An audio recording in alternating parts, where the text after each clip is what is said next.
There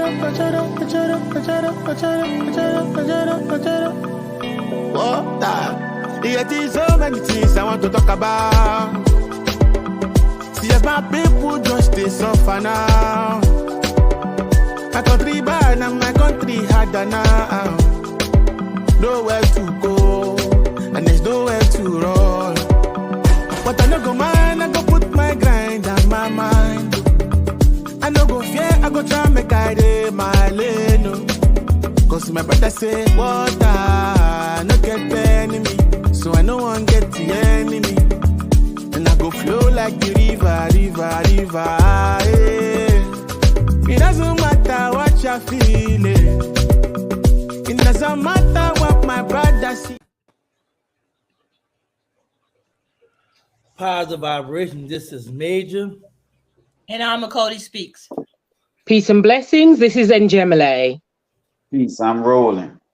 And welcome to Concern versus Podcast, where we talk about various issues and topics surrounding the melanated community.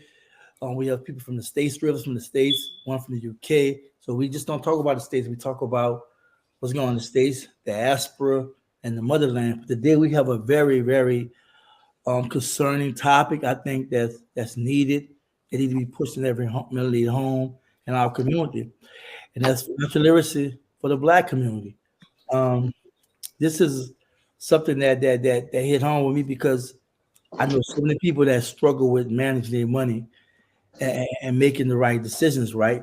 Let's just define what's financial literacy. Financial literacy is the knowledge, understand that enable sound financial decision making and effective management of personal finances. And when I had started doing my research, I'm pretty familiar with basically the gap in reference to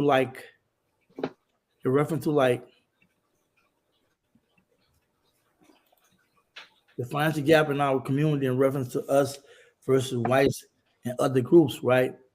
But there was some key insights I was looking at, and my research came from TIAA Institute, right? And they got like over 1,000 people, and they asked various questions.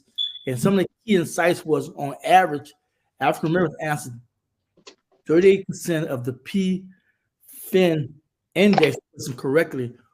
Only 20% could correctly answer overall half the questions. Financial literacy within the African American community. There's noise in the background. I don't know if anybody know. I'm hearing clear noise. Can y'all kind of silence that? Financial literacy within the Black community is greater among men, older individuals, those more formal education, those with more formal education, those with higher incomes. Insurance is the least understood area personal finance among African Americans, followed closely by comprehensive risk investing, identifying go-to information sources. And lastly, borrowing and debt management is the area of highest personal finance knowledge among African Americans. And there was another one too. A lack of financial resilience was more common among African Americans than whites in 2019 before onset of COVID-19, its economic consequences, right? And as I dived into it and checked it out, they have something, an introduction that was very, very compelling. They say the financial situation of African Americans lags that of the U.S. population as a whole and of whites in particular. Some economic indicators illustrate the gap. While 66% of African Americans report that they are doing at least okay financially, the comparable figure among whites, 78% median household income among African Americans was $35,400 in 2016. Median income of whites was $61,200. African American household net worth was $17,600 in 2016, and 19% had zero or negative net worth. The knowledge figures of white households were $171,000 and 9% respectively. As I was checking these numbers out, right, and they were just showing you disparity in reference to the income gap and basically what we was consuming mostly, right? And when you go to the key indicators, because what they based everything on, when they say personal finance functional knowledge, one was earning, determinants of wages and take-home pay, consuming, budgets and managing, spending, saving factors that maximize accumulations, investment types, risk and return, borrowing and management debt, relationship between loans, features, repayment, insurance types of coverage and how insurance works, comprehending risks and uncertainty, understanding uncertain financial outcomes, go to information sources, recognize appropriate sources and advice. They based their survey on this, right? And they looked at like borrowing, like consuming, and you can see the percentage of 47%, 44%, saving 42%, earning 40%, go to sources 35%, investing 35%, comprehending risk 34%, and insurance 32%. And it spoke about financial resilience and what have you. And from what I'm getting from this, right? And I don't want to kind of like go too much in detail doing a lot of reading because I really want to discuss what's at hand. But what I'm learning is that there's a lot of energy focused on us borrowing money, right? And it's less on insuring ourselves, our property and possessions and whatnot. And we know in a lot of cases there are families that lose someone and they don't have insurance, right? As well as automobiles. We see vehicles on the side of the road where they have an earn stick or some type of stick on the saying that they had no insurance. That's why they couldn't drive. Anybody get their car towed. And they was breaking things down, right? And he even talked about the investment side and what have you. It became evident that we know we have an issue in reference to the way how we manage money, but we have to talk about why it's like this. And I'm about to share something else, and we're gonna talk about financial literacy as far as the financial gap. You know what I'm saying? The wealth gap that I think that needs to be definitely looked at and recognized. And I'm gonna cover this right here, right? And let's say financial literacy.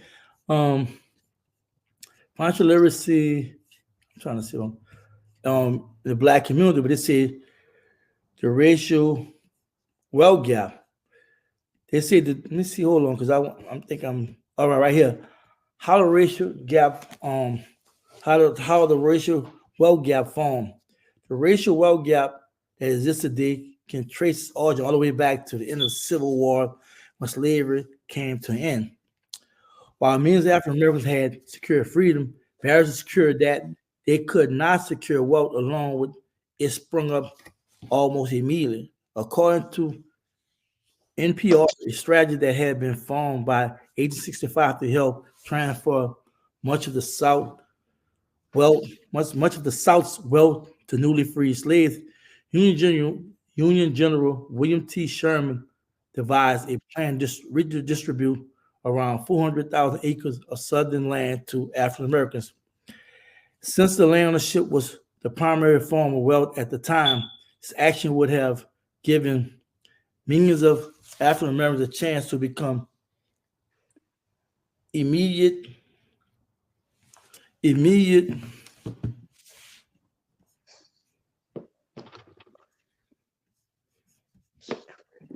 participants in the economy. But following Abraham Lincoln's assassination, the plan was nixed. The land remained in the control of white Americans. For decades following end of slavery, there was primarily no meaningful avenue for African Americans to build wealth. They had been denied access to land. Laws remained in place restricting their rights and access to education was heavily limited. While the wealth gap did begin to strengthen from its pre-war state as African Americans first into the workforce, a wide gap remained. According to the Minneapolis Fed, real progress was strongly felt during World War II when the wartime economic boom buoyed employment opportunities for Black workers. The gap narrowed once again following the civil rights movement, with equal rights and new legislation led to new opportunities. But since then, the movement had been virtually stagnant, with the wealth gap actually increasing slightly from 1980 to 2020. The Minneapolis Fed found that a major part issue was the fact that the easiest way to build wealth is to already possess it. Once a family has money, that wealth can easily expand over time and creating virtually guaranteed growth for white Americans and over generations established a tough to break cycle for Black Americans. Over many years, Black Americans had been denied access to education, high-paying jobs, meaning they have less wealth. Since they have less wealth, they continue through generations to have few opportunities to grow their finances. White families that have held wealth over the generation, meanwhile, see that money continue to spend over time, making it very difficult to close the gap. And when I because as we doing the discussion on financial literacy, we have to bring things in full context. It's not all our fault. It was a created situation, and we have been playing catch up. We always talk about systemic issues, talk about slavery, Jim Crow. We talk about things that we know that's been a hindrance, stumbling blocks, and ways that the power that we have been able to kind of maintain to a certain extent, even though we have been still making headway moving forward. For me, I think knowing that we have this problem, this way the discussion come in at, right? And I'm gonna read an excerpt from this book. It's just an introduction. I read this book like 20-some years ago, Personal Finance for Dummies by Eric Tyson. It's a newer version of what have you. But he asked a question, and he come with a comment. He said, how financially healthy are you? When was the last time you reviewed your overall financial situation, including analyzing your spending, savings, future goals, and insurance?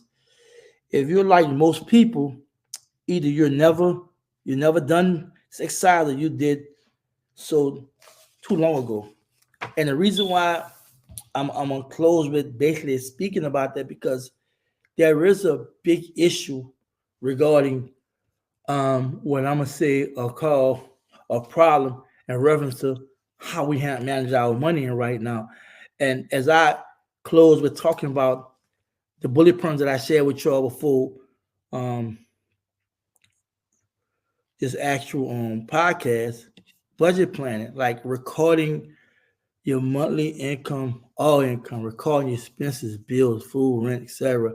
Have a budget statement to journalize all transactions, record it, and then do financial statement of balance sheet, assets plus liabilities equal net worth. And then having financial goals. I'm not gonna really go through all this. Investing, of course, investing can be very risky, so you have to become informed. Asset protection, insurance, warranty, wills, that's important, as well as credit score. If you're borrowing, and as you can see that what I shared about in the research, that we do a lot of borrowing, you know what I'm saying? And then we put ourselves in a lot of debt. And then diversifying, I put all the eggs in one basket, being able to think how different markets work, have for business, stocks, gold, what have you. So, in closing, I think that not only do we need this discussion, but we need to push it through the schools and a lot of Black families in the community. And Roland can speak for me and test my work I put in there as far as how I push financial literacy, credit building, and all this stuff here, right? But it doesn't really make sense if we're talking big things about self-determination and unity and all this stuff here, and our people not well informed, And like I remember when Katrina, when people got all their money and they just blowed it, right? That's how I see reparation and money come through our hand. It happens oftenly. We get big insurance money, wealth that's left from our families, and we just mess it up because we're not financially literate. So with that being said, I'm gonna open the floor for y'all to just become engaged. Yeah, so let's I would like to go back to the 40 acres and a mule whole debacle, right? So when they let the slaves go free, told our ancestors to go and just basically fend for yourselves. That basically created the wealth gap right there. Then when we talk about how they rounded up all the so-called Aboriginal Indians, is what I like to call them, Native Americans, and sent them on their way to Oklahoma and sent them from the south westward on the Trail of Tears. actually commandeering the properties that those Native Americans owned in the land, that contributed to the desperate gap between white wealth and black wealth. Basically, what they did when they took the land or refused to give us land is that they stifled our ability to establish generational wealth. And what you see over time is that you can name families here in the Americas that were able to amass wealth and keep that wealth in their generations, and pass that wealth on to their generations after them, right?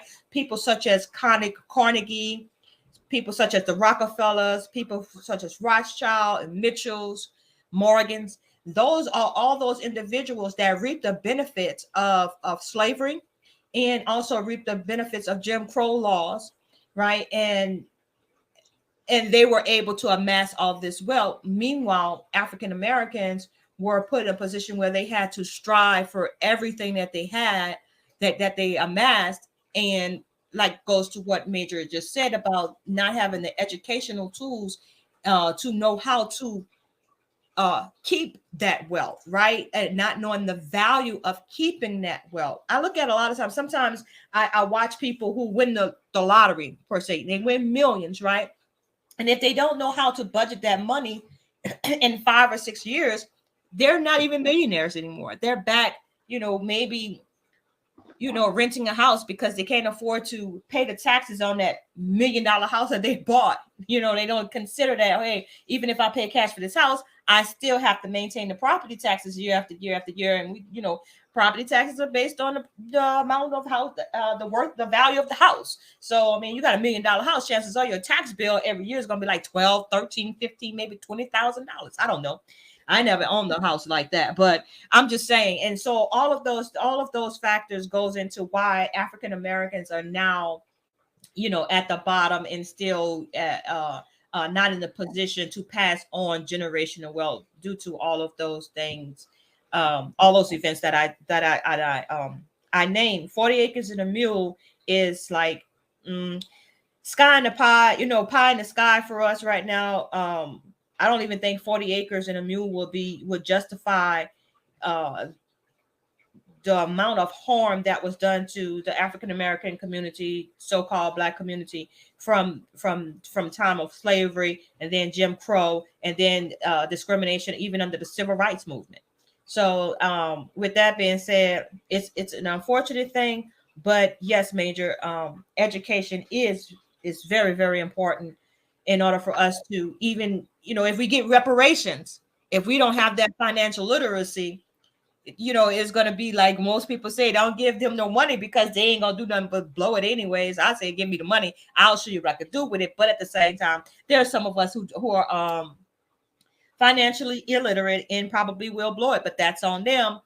But like you say, it's up to us to try to educate our people on financial literacy and how to maintain your generational wealth throughout all your generations. So with that, I'm gonna yield the mic. Financial literacy, I had to go get a thread and a needle to sew the hole up in my pocket because I never was saving anything, nothing at all. But when I became cognizant of credit, budgeting, I went to achieving things. I started saving money.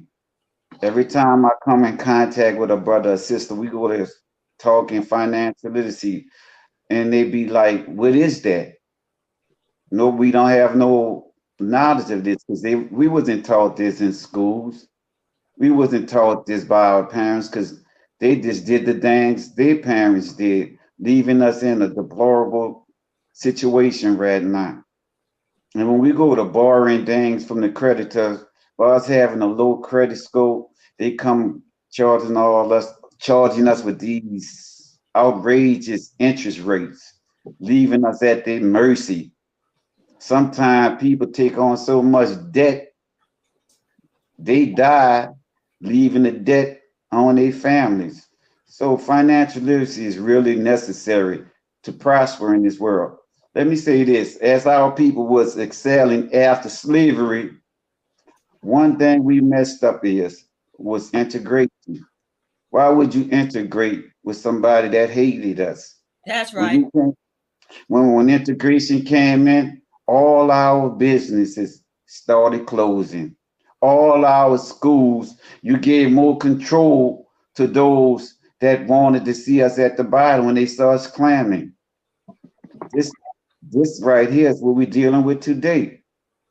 They might give us a little tokenism, put an entertainer in front of us to show us that this how you can live if you do things this way. And most of us think this to be true. So financial literacy, we should always discuss this with family, friends, co-workers at your religious institution, how to bring money together. Because if we bring money together, that's when we can build Black wealth. I'm gonna Yeah, I yield. like that. I like that. Collective economics is definitely key. And so, like you said something about they never taught us this in school. But I don't know how old you are, but I'm 50 years old, and I remember in high school, I believe I was in the ninth grade, and we literally had individuals come in. I think it was called, I can't remember the name of the class, what they titled the class, but it was a business type class, and they had individuals come in and teach us how to write a check, to know the difference between the debit and the credit. You know, I learned that in the ninth grade. But then, like today, there's no. I don't think that there is a curriculum set to help you understand the differences between the debit and the credit and help you write a check. A lot of people don't even know how to write a check. You know what I mean? So yeah, financial literacy should be placed back in the, at least in high school, so that when people get out of high school, they'll know how to balance their own checkbooks. I mean, I know everybody do everything online, and I think that was the fact that from hard copy everything to everything online. I think, in my own opinion, that dumbed us down a whole lot. You don't even have to know how to spell these days, because the computer is going to spell it for you. So that's dumbing you down. And so by everything being online, you could, get your bank statements online and all of that. I think that really has dumbed us down and left it up to the financiers to determine how our financial future is going to look.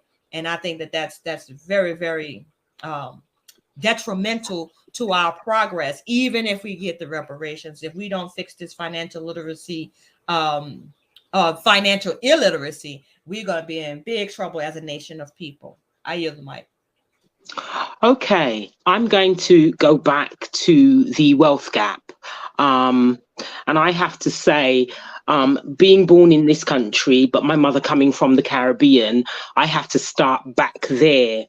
So when slavery ended in the Caribbean, we weren't promised 40 acres and a mule. What they said was some islands went into what was called an apprenticeship system, where it was basically slaves, still a slavery system, but they called it apprenticeship. Two islands, Antigua and Bermuda, I think, or Barbuda, they had no apprenticeship system. And what they did was just release the slaves. So they gave them no tools to look after themselves. In Jamaica, where they had the apprenticeship system, if the slaves left, magistrates were allowed to send police after them to return them to the plantation. So that's where our wealth gap started from. We then came over to the UK, and we were given the lowest paying jobs. Coupled with, remember, from slavery, we've never ever been taught financial literacy. So we then came here, and the only things we were made to do was work. So we came to rebuild this country after the war. So we came with the idea that we would work, and that was what they wanted us to do, work. Financial literacy was never ever in anyone's head. And what they did deliberately, even if you came from the Caribbean with financial literacy skills, you were made to go into what was called dead-end jobs that the major population didn't want. So, for instance, my mother was a business owner in the Caribbean. When she came here, she had to go and work on the buses. I know there were teachers, there were engineers, they all came here and they had to go into lower paying jobs. Well, Jimale, why did your parents move from the Caribbean to the UK? Because the UK was seen as the mother country and the streets were paved with gold, but not paved with gold for them. Did someone tell them they had a better chance of getting prosperity in the UK? Was that? Well, they were being invited. They were invited to help rebuild this country after the war. Remember, World War II, correct? Yes, they were invited to rebuild the country after World War II. I mean, Enoch Powell, who turned out to be one of the biggest racists in the country, actually went to Barbados to recruit staff to work on London Transport, which is what my mother worked on. There were Caribbean people recruited to become nurses. There were Caribbean people recruited to work on the London Underground, on the British rail system. I mean, that's the equivalent of your Amtrak. But they were brought here to work. So did your mom feel like she made a mistake by giving up her business in the Caribbean to go out there to work? No. I think she did in a way, because when they came here, it was not what they were led to believe, because they were led to believe they would be welcomed, but they weren't. They were met with signs saying, no blacks, no Irish, no dogs. So I don't know if she regretted it. She never ever said that she regretted it. But again, they came and they were expected to do low-paying jobs. They were forced into areas that were considered poor areas.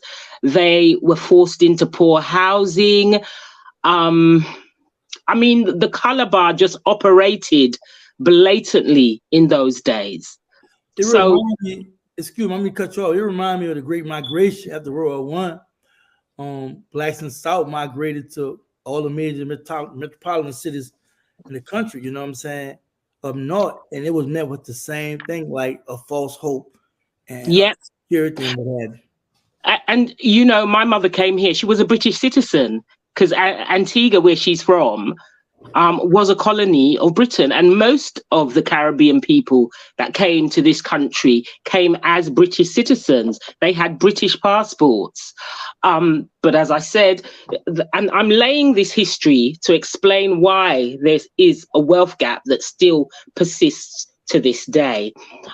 So this is what they faced, and you couldn't get, we call it social housing here, you call it Section 8 housing, but it's not looked on here as Section 8 housing is looked at. Some of it can be quite decent. So they weren't allowed to get social housing. They had to rent privately, but of course they had to rent from sometimes bad landlords. So again, financial literacy wasn't going to be prime in their minds, because they were just basically trying to survive. And remember, they were being underpaid in compared to their white counterparts. But I give you this foundation to just let you know why financial literacy wasn't important, and why to this day African Caribbeans have less wealth than white populations. And recently it is Black Africans that have come in, and they're even lower on the scale than African Caribbeans, because some African Caribbeans are now 3-4 generations in this country. Well, let me say this, right? Because we have to understand that even though we're saying about the wealth gap, what have you, there was Black neighborhoods and towns that went to thriving, right? I mean, they figure out a way how to create I'm gonna say self-determination, you know what I'm saying? It's probably not the ideal self-determination they're talking about now, but they was able to operate in a bubble within themselves, and they know what was going on across the tracks by the whites and what have you. But when you look at how it was a constant attack on those communities, right? And the minds of generations that came after those communities, and how I can remember rolling all y'all, because all of us is 50 and up, right? I can't speak about generation she lived in the States. I remember it was all black, cities. I mean all black business and neighborhoods and what have. I remember that, it was still going on in the 70s. You know what I'm saying? It was up in the 80s, but they were tagged by the IRS. You know what I'm saying? It was tagged by the lending institutions and stuff. They were tagged by the government that refused that the IRS targeting on trying to where they so successful and attacking black business that wasn't paying taxes, that wasn't doing their financials properly, right? And that's when the foreigners come in, the Iranians and the Middle East and Asians coming with the buying up everything, right? Then I can also remember, I can remember how the institutions refused to lend to black businesses and what have you. And then thought of our own, some of our people just like got on drugs, messed their family, messed their generational wealth that their family created for them. Some of them just messed off with their money, wanted to be in the streets, what have you, and didn't have no kind of dignity and pride to keep it going on. And some of us just wasn't prepared for what our family left us. So after what we created, because you gotta realize it was like a 30, 40-year gap after slavery, that you had all these black towns, you know what I'm saying? That emerged into like meccas, in reference to the finances and the opportunity it was creating, what have you. We've been lost that, and like Roland said, a good point. You know what I'm saying? Integration. There's a video I did when I went to Savannah a couple years ago, and the brother break all that down. He was talking about the rich history in Savannah and whatnot, But to make a long story short, we decided to give up. He was saying that in the video, we decided to give up black businesses and support black business to go shop downtown. So there had been not only an intentional attack on our community from all corners, you know what I'm saying? It was also the fact that, and this is what I really want to talk about, what we seen then, because see, if Abe Lincoln don't get assassinated, there's a possibility black people probably would have a decent amount of wealth. Once he got assassinated, you know what I'm saying? They took it all back and they gave it to the South. You know what I'm saying? Next president came and make sure they give reparation, whatever, to all these white owners that lost whatever, got killed or what have you. And they still giving reparation. They gave restoration not too long ago to the last descendants, right, of the South during the Civil War, after the Civil War, what have you, recently, whatever. But make a long story short, it was some years ago. Make a long story short, right now we still in the same problem. You have this white fear, you have this outcry whenever you see black people making moves, black people in high positions, black people, moving and shaking things. It is a fear that we're gonna take over when we know more than just applying ourselves like any human should do. So, but for me, I think with all that being said, it's still our responsibility to educate our people.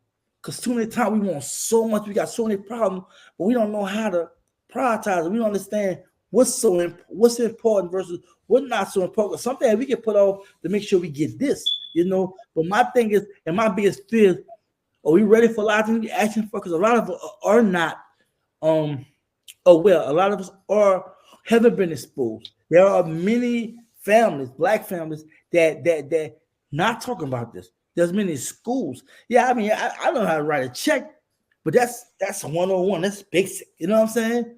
You'll be surprised how many people today do not know how to write a check. And also you'll be surprised to know how many people do not even know how to look in a phone book or an encyclopedia.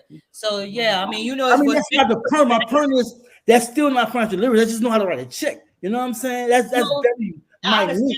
Yeah, I understand what you're saying, but when you write in that check, before you write that check, you have to understand what debit and credit is, right? So that was my point about mentioning that. Now they teach you what the debits and credits is. You have to know these things in order to write a check that won't bounce. That was my point of saying that. But I wanted to go back with something. Let me finish my point. I got you. Let me finish my point though.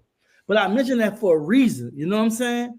Because we got to realize Time ain't waiting on nobody. It's gonna be online. It's gonna be digital. It's gonna be AI. A lot of us just don't understand computer programming. A lot of us don't understand coding. A lot of us understand this is gonna happen regardless. Nothing was meant to stay the same. It's because we behind technologically. We don't know what's going on. We not, sharing this information in our community. That's a whole other conversation with technology. Nothing was meant the same. Nothing was meant to be the same. But I say to citizens, yeah, that was said about writing checks. I'm saying that's cool, but I'm saying the conversation got to go farther than that in our community, much, much farther than that. Because you can make a phone, you can do check by phone. Now it's more simple and easy. Where the check thing is really getting antiquated. My whole point basically is we have to make sure our people get this information, because when you look at how we manage money, when you look how these high sales pitch, how we've been hypnotized to spend money on things that we're not even using. We just wasted money and what have you, and not even looking at whether we can afford it. That's an issue. Not looking at whether we just looking at if we have a budget plan and if we decide to buy an iPhone, right, or we buy some Jordan, can we really afford it? Because a lot of times we making decisions without even thinking about we can afford it, and we're not even thinking about that if things go bad, where I'm gonna get the money from. And I didn't, and also in the research, it was talking about $2,000. Like how many people say can get $2,000 in 30 days?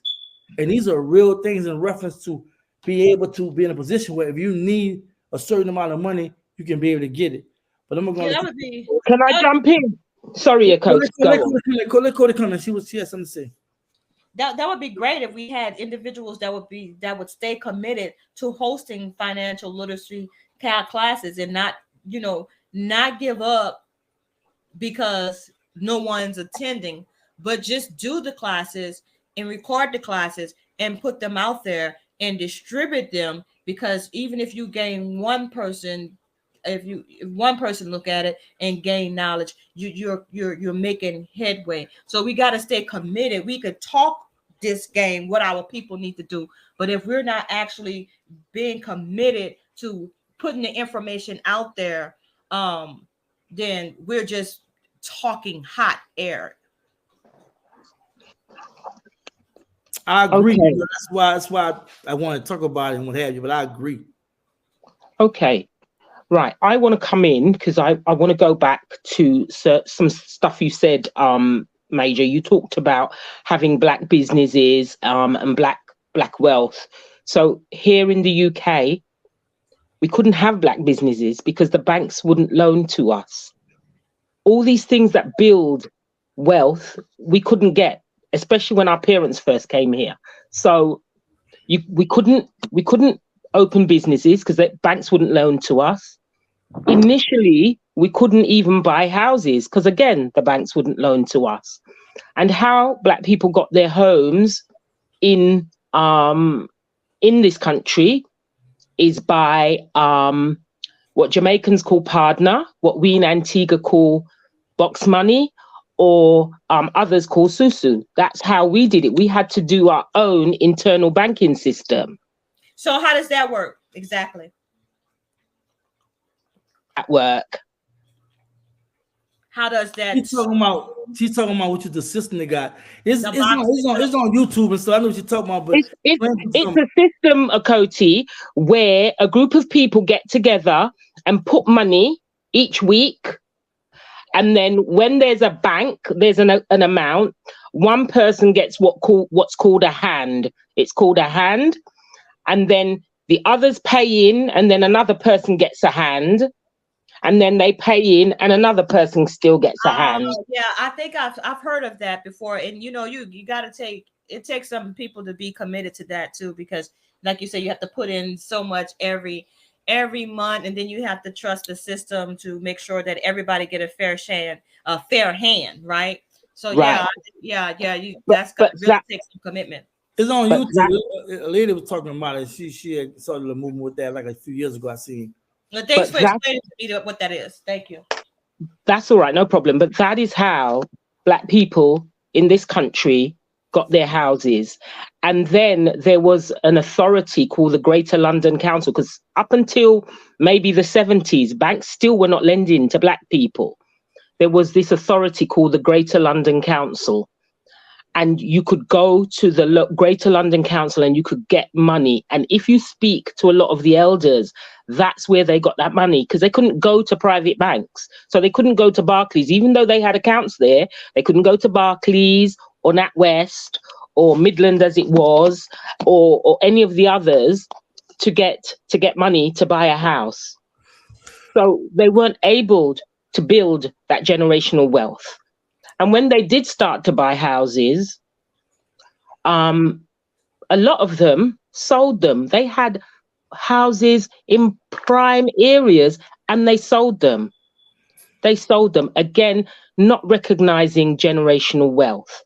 I also want to come on to consumerism, because we are consumers and not producers. So we consume the most expensive things when we have no money, in truth, to purchase them. So we purchase them on credit. We then get into a vicious cycle. In terms of saving, a lot of us don't have emergency savings. And that is a problem, an absolute problem. And hold up, Jim, I'm gonna come into that, because for you, I want to say a little bit right here. And that's so important. And it's a large topic, right? We should have at least 3 to 6 months savings in reference to like what our total bills is monthly. Yes. At least 3 to 6 months. You can finish though. I like you bringing that up. Yeah. So we don't have emergency funds. Some of us are not saving. We don't understand the importance of financial literacy. And I was doing some research, and this is just not a Black problem. One of these bodies, I think it's the World Bank or the Organization for Economic Development, found that at least 20% of people in G7 and G20 countries had no financial literacy skills.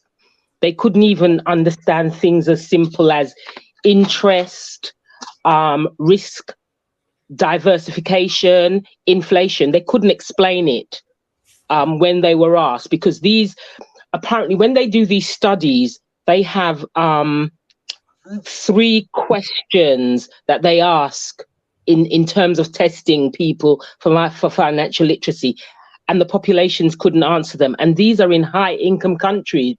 And in the UK, it says that this country has got the largest financial service system in Europe, but the majority of the population have no financial literacy, and that is across the board. It's not just Black; it's just across the board. That's definitely by design. See, like I was telling you, I think so. The power is in the hands of a very few families. I call them the blue bloods. Okay, I don't know if y'all heard of that term, right? Those are the people that marry their cousins so that they can keep the wealth in the family, right? The Rothschilds, Rockefellers, the Morgans, J.P. Morgan, Chase, that person, these people, the Mitchells, Carnegie Hall, all those people, they keep their money in the family by marrying their own relatives. And so basically what they want the rest, everybody else, to be, the 99% of us to be, or what they call worker bees. We work so that they can stay in a position of power.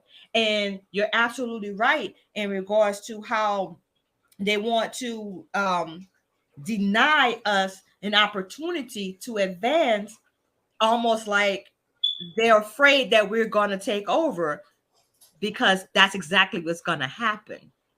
Just like with anything, you let us into sports, we took over, we dominate, except for the fact that they won't allow us to actually own the teams outright, right? You got to go into partnership with this person, that person, in order to actually own the team, to be our owner. But you can definitely work for them to make them more money as a player.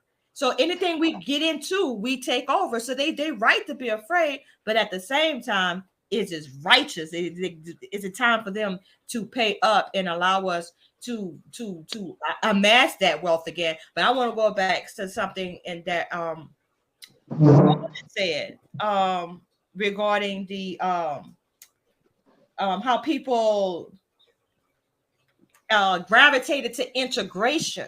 I do think that was one of the problems that led us into this financial decline as well, is because we wanted to be integrated with them. We wanted to be like them. We wanted to behave like they behave instead of just demanding equality. Integration hurt us. We should have stayed the course and said we demand that our schools are equal. We demand that we get an equal shot at these high-paying jobs, rather than say we just want to go into this store and shop like they shop, or we want to go to this cafeteria and sit down and eat at the front counter like they're sitting down. And like Roland said, because we decided to do that and wanted to go over there and be like them and be with them, that caused our Black folks who had businesses to go out of businesses, because we over there with the white folks integrating with them. And so who's patronizing those stores now? So yeah, that part was our fault, hands down. We had an opportunity, but we, instead of saying we want equality as U.S. citizens, we chose integration. I wouldn't have mind staying segregated from these folks and build our nation up. And can I say, sorry, Akoti, can I say integration may not have helped you, but for me, primarily, it was the mindset. Because as a race of people, unfortunately, when it comes to business especially, we have no loyalty. And what happened when they could go to white shops? I'm not American, but this is what I kind of observed, because you see across the board with Black people, they will shop with a Black person for years, and then someone else of a different ethnicity will open a shop across the road, and they will just naturally gravitate towards that person. That's exactly what I'm saying. Exactly. But again, what I'm saying is it's also down to our mindset. A lot of it is our mindset. We are at a point now, generally, where there is too much information out there now. There is a big, loud noise about supporting Black business, what have you. There is more information. There's more people talking. It's out there now. It's time for us to just bring it all together. And that's been a challenge, because people that have to follow and have the structure, have some foot in the community, they are not able to they're not translating into the community, and it's being more in-house. And small platforms like Major TV and what have you don't have a loud voice in the community. And I have to even manage my content, how I move forward, because there's so much going on. So anybody know about when I started Major TV, I was pushing financial literacy, and I'm still pushing it. You know what I'm saying? Because I feel like there's so much noise about everything, but I really feel like if your people are not financially sound and for how to handle certain things, it's going to be a problem. And as we already know, this is a big issue.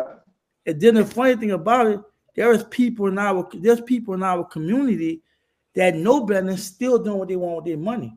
So it's extremely like delicate right now. And people have this attitude, because there's been so much of hypocrisy in our community, and for us fake leadership. People say they're about the people, they turn around, be some scandalous stuff going on.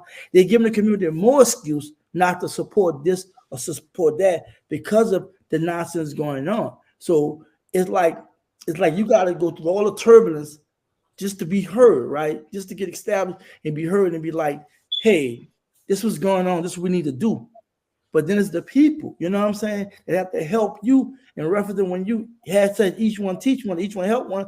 Once you share information to one person, you share it to the next.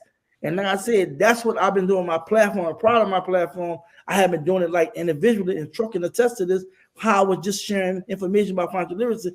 There's something going on for like I don't know, 15 years or better, just pushing it, you know. But it's not easy when you got people that's easily hypnotized and enticed by high sale pictures, by different ads and stuff, and by what's popular, and what's the fad. So you're dealing with all that. So for me personally, I feel like it just got to be an onslaught of us constantly pushing it, and not just like Cody say it one time and don't say it no more. That's why when people tell me we need this, that, another, I'm always thinking about, okay, we need this, that, another, how it makes sense on a scale Hello?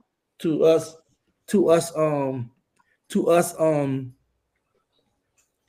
being able to build and not just be throwing big things out there and not really having real structure how we can get to it. So again, for me, with the self-determination and a lot of stuff that people talking about, if there's no real information out there for our community to be able to understand self-determination, what's required for us as far as if we're in a situation where we are building within, how we handle our finances, how we invest, how we measure this, how we measure that. And more important, insurance. Like, we have to really understand, a lot of us are not really insured. We're not insured properly. We have a problem with creating wills, with asset protection and stuff. There is a number of things I think that we have to look at and really deal with that. I feel like we kind of like dropping the ball because there's so much going on. We talk about everything else and not able to cover this topic every so often. So I agree with Jimmy when she says that, it's a mindset, right? Because I was listening to this podcast and they were discussing how Atlanta has the greatest amount of African American business owners, but because they know that they're dominant in that area, they treat African American customers like shit. So we have to learn how to treat one another. That's the mindset, right? If I'm gonna patronize your business, then I'm expecting you to give me the same amount of common customer service that you would give to a white folk. You know what I'm saying? I literally watch how these people, our people, treat a black patronizer as if, what you want, hurry up and buy, hurry up and go. It just rid of bad, nasty attitude, and you're in customer service. But then when the white folks walk in there, you all smiles. How can I help you? And going all way beyond the call of duty to make sure that they're satisfied with your product. So you're right, Jimmy. It is a mindset that we must change, and we must begin to support one another so that these businesses can stay in business and that they can be able to pass that business on to, generation after generation after generation. And that's how you maintain and you gain and maintain a generational wealth, by your people patronizing you. But when they do, you better best believe being on your best behavior as far as delivering quality customer service. Let me this quote right fast. This is a quote from Rockefeller. He said, I don't want a nation of thinkers. I want a nation of workers. Because I always hear you talk about Rockefellers, the Carnegies, and all the rest of those billionaires, trillionaires who truly controls the world. Right. Okay. Yes, because and we're having a problem coming into our Black rock due to fear. The people fear that if we come into power, we would most likely do them the same things that they did us. So they're gonna always oppress us in that way. And I was hearing when you said you did have financial literacy in the school. When we were down in New Orleans, when we was going to college, they didn't have those type of things. And when I did learn financial literacy, I learned it through communicating with brothers in the mosque, in church, on the streets and things of that nature. So that's why I was saying that anytime we have an opportunity to share this, we should share it. Because I came into it in certain areas that I thought I'd never come into financial literacy from. Yeah. Okay, let me go back a few steps. So we need to hold up, Jenna. We get into an hour now. We need to try to get down to the solutions and what have you. We let's just get to the solutions, how we can address this, because there's a lot being said. So let's narrow down the solution. Okay. So I think the solution starts to start educating the children. That's right. Most kids in other nationalities are taught a relationship with the dollar bill before they taught the relationship with a game, sports, entertainments. That's why they just don't inherit that. Their parents has educated them the importance of a dollar. So we got to start educating our children at a very young age, the importance of financial literacy. Otherwise, we're going to constantly be a part of this repeated cycles that's going on. But the only way we can do that, you got to educate the parents first, because the kids not going to just automatically respond to it. You're going to have to reach the parents. You're going to have to educate them, because without the parents, how can you reach the kids? And no, I don't think that's true, Major. I'm gonna give you some pushback. I don't listen. It matters if you believe it's true. Hold on, let me finish. Matter if you believe it's not true, I'm gonna still say what I'm about to say. What I'm trying to tell you is, right now, Major TV, this podcast, we don't have no use that podcast, right? So I'm trying to tell you, of adults listen to it. You gotta reach the adults as well as the children, and not just say children, because you don't have no vehicle to reach them. So, my thing personally is it should be the whole family, not just the children. And this is the reason why I'm going to give you a little bit of pushback on that. And please don't take offense, brother. Is the fact that I know that in the South, there were elders who did not know how to count, who did not know how to read, or had money, add money, or, handle their financial business. They looked to the children, their children who went to school and learned how to read, learn how to count, to help them navigate through the system. So that's the thing. Like I literally know someone who had a grandmother who had credit at the I ain't gonna say at the Jewish store on the corner. That he gave her credit, and so she had to bring her grandson to the store with her to make sure that that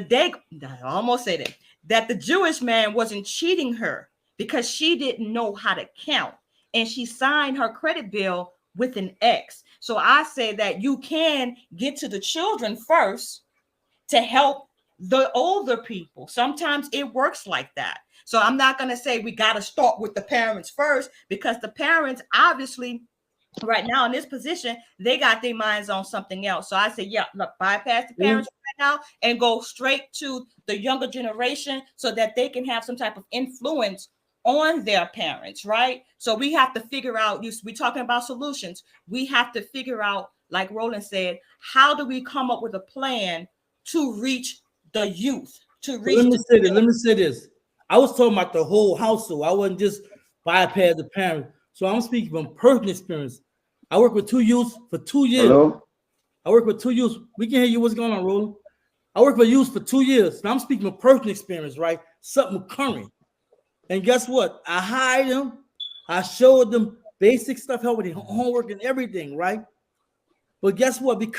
And I communicate their mom and help their mom with her credit, help their mom with their credit, right? But the problem is this.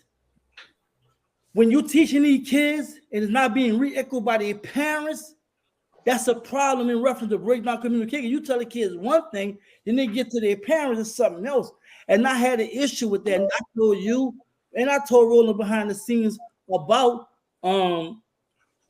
what I was going through with the parents and the uncle and everything, right? But at the same time, understand this. You planted that seed. It's up to the Most High to water that. Just because their parents, you're missing my point. Can I finish my point before you say I missed your point? You interrupted me before I even finished. You missed my point. You interrupt me. You missed my. I'm gonna let you talk. But you missed my point. Right, Roger that. But I thought you wanted us to engage more. I thought that's what I'm trying to tell you is this. I'm trying to tell you is there's a proverb, right? We always echo it. It take a village to raise a child. You know what I'm saying? So we have to have full participation from everybody. That's all I'm trying to say in reference to reaching the kids. It's not just me planting no seed. Once I plant a seed, it got to be watered. They don't live with me. They live with their parents. You know what I'm saying? I'm trying to say that. Now they're not even in the neighborhood no more, right? So, but do you think that? Let me ask you this. Do you think that what you instilled in them, that seed that you planted, do you think that that's just gonna like automatically just go away? That they're not gonna think? You said yourself that you were very influential in them. I think that they're gonna take what you taught them and apply it when they get older, even if their parents aren't involved. The point is, we need to educate the children so that they can then educate their parents. Sometimes it works. that. I'm not disagreeing with that. Your point, what I'm trying to say, we got to educate the whole family. You keep saying we got to educate the children. That's your opinion, and this is my opinion. So it's not like I'm disagreeing with you. I'm saying we got to educate the whole family. Now, if you feel like you got to educate the children, cool. I can't tell you what I think they're going to happen to these kids because I don't know. I can't tell you that. On the solution thing, Roland said we were starting with the kids. Let's start with the kids, and that's where I'm at. That's your opinion. Cool, I don't have no problem with that. Okay, so that is your opinion, though. You saying Roland said that. I'm saying the whole family, so we can differ in that. But you can't keep about kids. Let's start with the family. Hang on. Hang on. Roland said, "What can we do?" I don't care what Roland said. I'm telling you how I see it.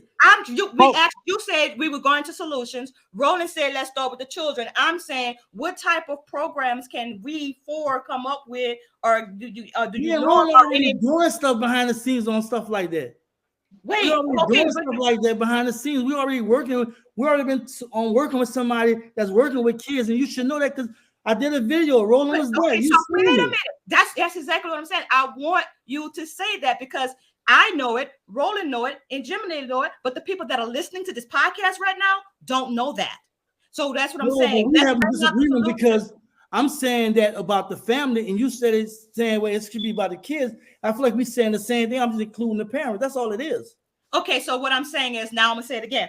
What type of programs do you all know of, or what can we do? What type of programs can we come up with to help reach the youth where they are right now? I already shared the program with my bully parents. Already BCB and all have been put together. So I'm saying we venture into something way different. All that's been.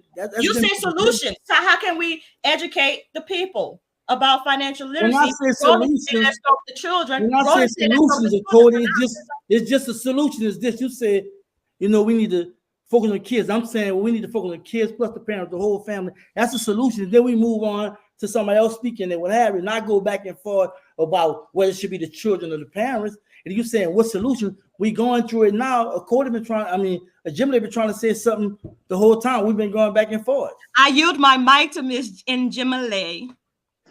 Thank you, Akoti. Thank you, Major. All I've got to say is that I agree with both of you. I believe that the children can help the adults. In terms of Major's children, unfortunately, a seed that's planted has to be watered. And if it's not watered, it will wither. So although Major's doing the work on the ground, if that is not kept up at home, it will ultimately fail. And the bad habits will just become the revolving door cycle of poverty. I understand what you're saying, and I understand what Major's saying. I think Major's also saying he doesn't just think it's on the children, he thinks it should be an entire family thing, because the children, no matter what they get outside, they're still going to go into a home where bad financial practices are being undertaken on a daily basis. So you all know the strength of the home, the strength of a parent, and the influence they have over a child. So for instance, Major can say in his group with Roland, budgeting is key, but then the child goes home, mother spends or father spends the money on takeaway all week, and they have nothing come the weekend. So the child is conflicted, more than likely will forget this, but just think, oh my gosh, I'm hungry. Do you see what I'm saying? Yes, I totally get the point, but we were talking about solutions. So when Roland mentioned working with the children, I immediately went to, okay, what programs do we know that we could put out in the atmosphere that can help the children? Right. That was my whole point of all of that. You know what I mean? So yeah. I do respect that. And I do think that the seed has to be watered. And sometimes we're living in real life though. Life though, you cannot say I'm not gonna water, I'm not gonna plant the seed because those parents over there are not gonna do their job. I say planting the seeds, right? You just stretching. You just come back to Major's point where invest. How do we invest? Because I seen Major invest a lot of his time in his kids. And me and him just was talking about this investment. I said, brother, the best thing you can do right now, because you don't spend a lot of time investing in your children, is to start investing in yourself. Yeah. Invest in yourself. I hear y'all talking about you gotta water the seed, but sometimes the person that's watering seeds got to take care of themselves. Yeah. And Agreed. listen to me. I was talking. I said, order for us to go forward in life, you got to make sure yourself together. No matter how much you want to save people, save your family, sometimes your family and the people that you're trying to save don't want to be saved. Sometimes the people we're trying to educate on financial literacy don't want this. That's I right. have friends. Yes, I have friends and family. We discuss this all the time, but they still will go to the store and spend most of their finances on things they don't even need. They rather spend their money on wants than the things that they need. So as we get in discussion, I understand a general point of view. I understand major point of view because just because we're arguing don't mean that it's not true. We could educate the family and we got to educate the children because all of it's coming from the same tree. I'm gonna yield the mic now. Let me say this. When I talked about the check, my dad showed me how to draw the check when I was like 13, 14. Not the school, my dad. My financial literacy came from my dad, who barely can read and write. You know what he did? He wasn't a man who could talk well. He bought books and something while I was incarcerated. You feel me? My parent guided me because I was so focused about getting out of prison. He would tell me, once I come out, what I got to do. My dad did that. You know what I'm saying? All praises to the Most High that you had a father that stepped in. I'm putting emphasis on the parent part because you know why? This world there's a lot of noise out here. There's a lot of noise.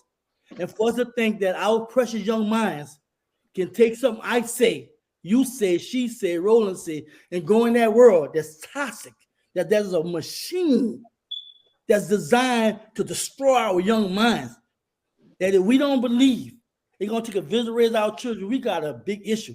Parents barely can spend time with their kids. They're giving their kids to people like you and I in the streets and what have you, hoping they can guide them, what have you. But my whole point is, I'm hounding that because a lot of things I do is because of my dad. Because my dad, when he was in my life, he wasn't in my life when I was a kid. But when I got all that time at 17, he was there until the day he died. And the reason why I'm putting respect on his name because I know a lot of parents do not do what we talking about that they should be doing when they come down with these children. And for me, I watched myself literally give these kids money when I didn't have it, just to show them the way. I watched myself as my company was taking a dive. I watched myself constantly give them help and teach them how to work, teach them about money and all this, help them with their homework, what have you. But then I seen a conflict with the uncle and with the mom, and I hate to bring the person thing up, right? But I know, it's important that we center ourselves, and I'm talking about people in general around positive and like minds. And it's hard when you're talking to kids about all this here, and like generally they say they go in their home, they see something different. So I hope what I said do marinate, and I still have a relationship with them. I'm still trying to do things with them, but it's not easy. It's not easy. It's really not easy, especially when you come out your pocket. Nobody give you nothing to do in it. You know what I'm saying? So for me, my whole issue is this.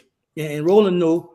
I think you're probably just frustrated with the fact that the parents you're probably frustrated that the parents didn't take enough interest in what you were doing in trying to mentor their children. They didn't give you're feeling like, somebody's trying to teach your children something. You don't even take the time to reinforce what I'm teaching. So what I'm hearing is a little bit of frustration. I'm not frustrated. I'm passionate. Everybody know me. I'm passionate. I'm not frustrated about nothing. That's their children. I prayed on the situation. So I'm not tripping on just a little passion coming out. I'm good. I don't have no beef with their family, whatever. I got love for them. I didn't say beef. I just said just frustrated. No, I'm just saying, I'm not frustrated with nobody. I'm just letting out this passionate about the subject because I thought about my dad. I use Right. my dad for example. I thought about my dad and how influential my dad is. Most of what I do is because of my dad. Oh, praises. Thank you. Yeah. Okay. Thank you for sharing.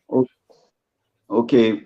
When me and Major go into the programs, we're going into a hostile situation. We're not going in the education system where they're humble and going to be attentive. We're going in an environment where these young men and young women are violent. They are violent offenders. So as we approach them, Major might go to the podium, then I'm gonna go to the podium. Only way we get their attention, we have to utilize certain communication skills.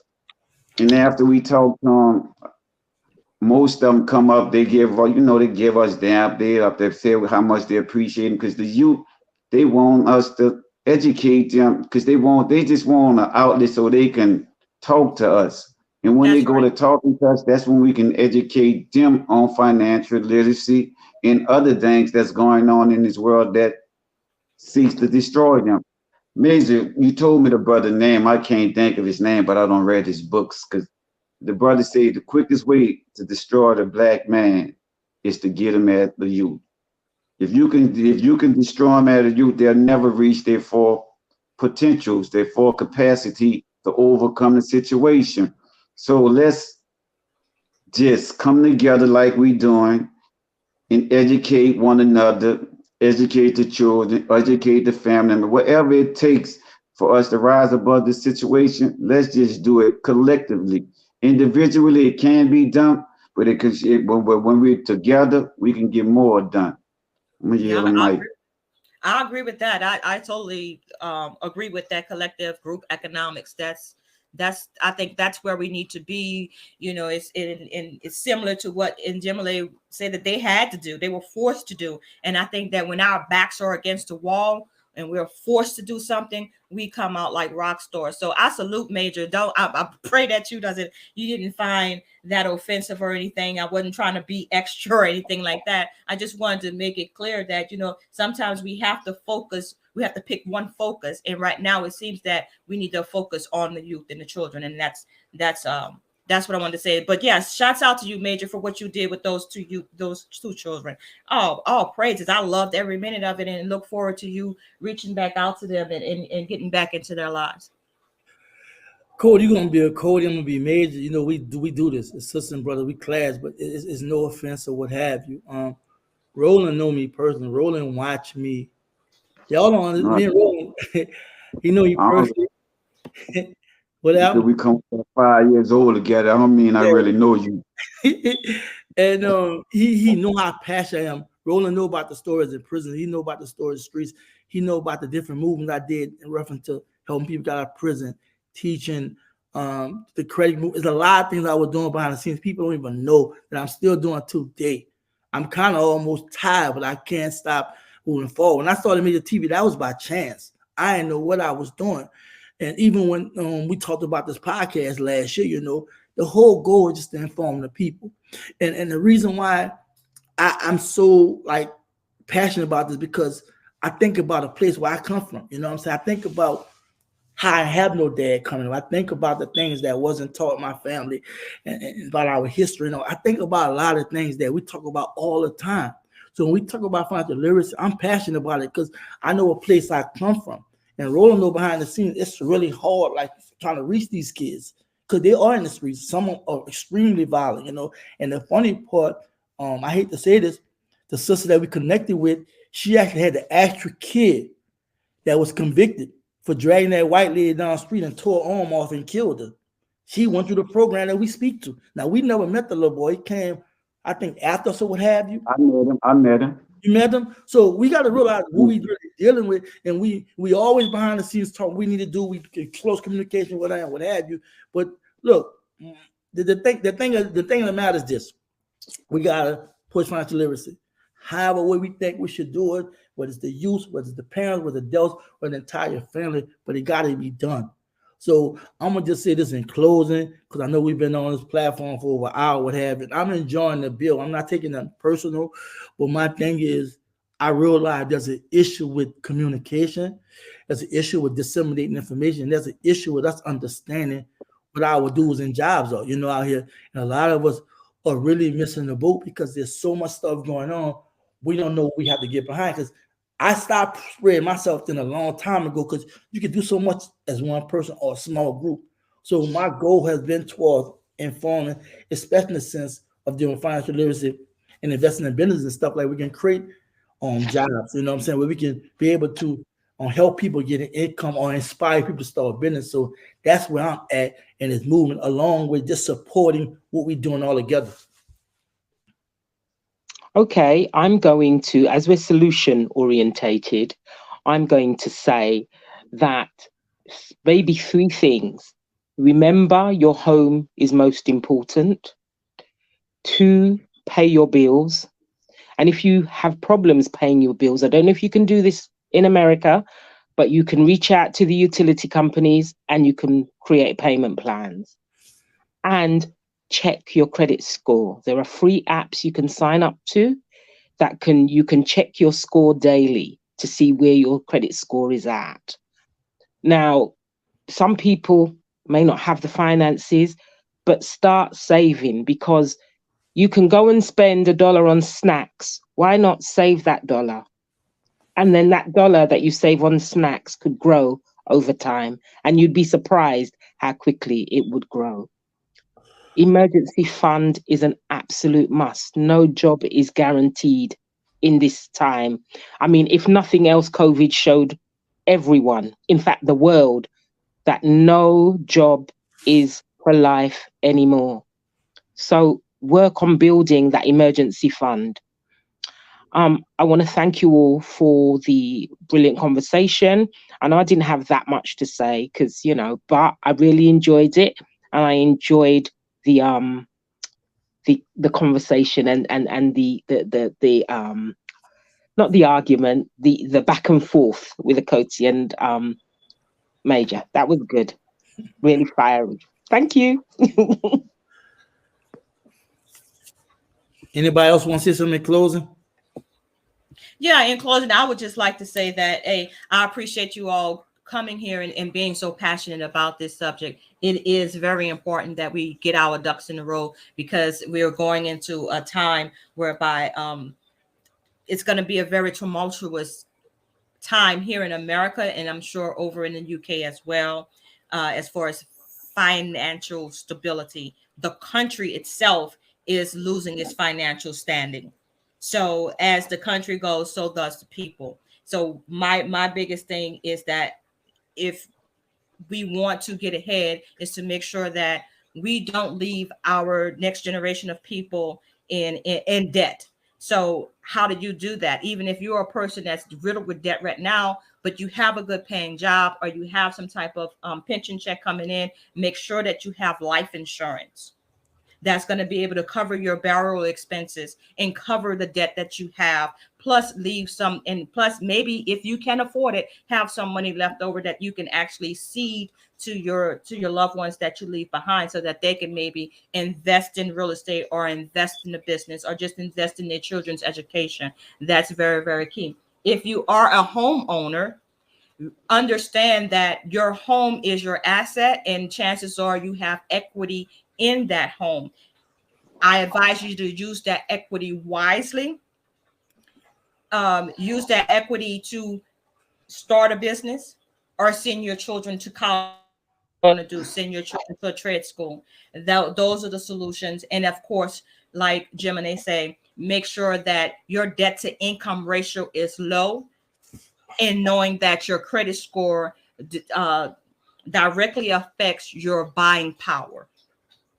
So, and in closing, I want to say, we can do this as a group. Exercising group economics should be the number one priority as we achieve more financial stability, and as we go out on a mission to teach financial literacy. And I yield the mic. Thank you so much, Major. Let me say this. The solution, I know is to manage our finance resources effectively. Stop being spendthrifters and wasting money on unnecessary things, and put that money in the saving so it can grow. Just like Jim Lee said, and invest. But most important, investment is in yourself, then in your family, then in your community. That's all I have to say, brother. I definitely enjoyed the discussion, the back and forth, and what have you. Sometimes we get heated, sometimes we would go there, and that's cool. That's why Concern Versus is a mix of males and females, melanated people with different perspectives, different outlooks, and what have you. And piggybacking on some of the things y'all said, I'm gonna go back to my bullet point. I believe budget planning is very important. Record all your income and expenses. Mine is that it's what you have, whether it's negative or positive. You know, do personal financial statement or balance sheet, all your assets, home, vehicle, what have you. Minus all your liabilities, your expenses, and what have you. You gotta record it. You have to stay on top of your situation. When you make decisions, you should always look at that. Have financial goals, plan your life, save to later invest. We have to invest to be able to grow. We have to practice spending discipline. It's important that we know how to say no to ourselves and others. Write down your goals, plan yourselves in achieving those goals. That's essential. A person without goals is a person that's almost lifeless, in my opinion, right? In investing, of course, invest in real estate. You should want to be able to own yours, you know what I'm saying? And real estate can be land as well as homes and what have you, there's risk in it. Of course, you definitely should know what you're doing for your investing in. There's a lot of information on YouTube, books, and what have you. Business, likewise, you know what I'm saying? You can really, and real estate also a residual income if you get rental properties and whatnot. So that's definitely a goal, as well as invest in a business. You know what I'm saying? That's where true routes supposed to start, and it's not easy. So definitely make sure you have accountant, you have people around you that can help you with the numbers and whatnot before you start your business. Do your business plan. Make sure you do all the proper planning. Cross your T's, dot your I's. Invest in gold. I mean, hey, you see how these banks are going out of business, and there's so much issues going on with the banks, whatever. Look at goals as well as invest in crypto and stocks. Now, stocks are very risky, but I would recommend in crypto. I recommend you do your own research and find out what's important to invest in, as well as royalties. Write a book, do something where you can get residual income off that. That's important. When we talk about investing, we're gonna talk about like asset protection, like they was talking about earlier, the panel about insurance. Definitely protect yourself. You have to have insurance on your life. You got to have insurance on your house, your vehicles, etc. A warranty, likewise, on your vehicle, appliances, and what have you. It's important that you protect yourself. Of course, it will. If you die, you want to leave something to those your loved ones. You want to make sure they're all right. You know what I'm saying? I know that's last on our list. A lot of times we don't consider it, and sometimes we think that it's not important. It is, because when you die and you have a will, it's messy. And of course, your credit score. You gotta definitely understand that when you establish trustworthy relationships, it can really culminate into something. But you have to be wise and tactical when you deal with credit and know your rights, because a lot of times these credits and debt collectors, they can be full of BS. They learn how to take advantage of many opportunities. It's important, and learn to diversify. Don't put your eggs in one basket. Don't just be on all this. Understand every market work different. Business, real estate, stocks, gold, what have you, and understand with one down, maybe one may be up. Always be aware of your investment. Always learn more about investing and possible opportunities.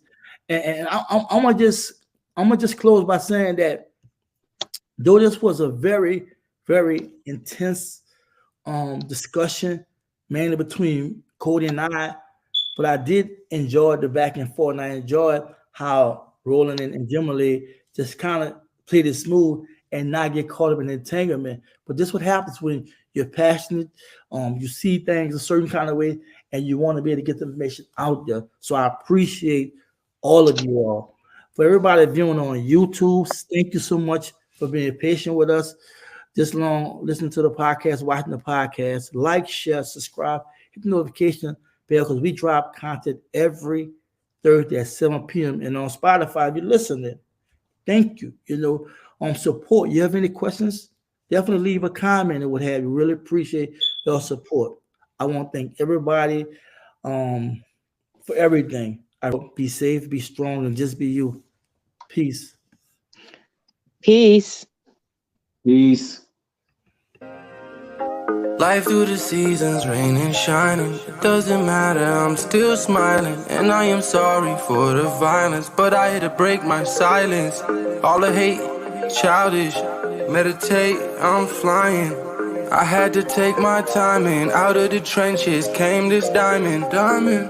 Contract expiring, but I'm still inspiring. When I pull up, it go off like sirens. When you're the captain, you gotta watch for pirates. Yeah, I'm a king, not a tyrant. Hailing from the Zanzibar Island.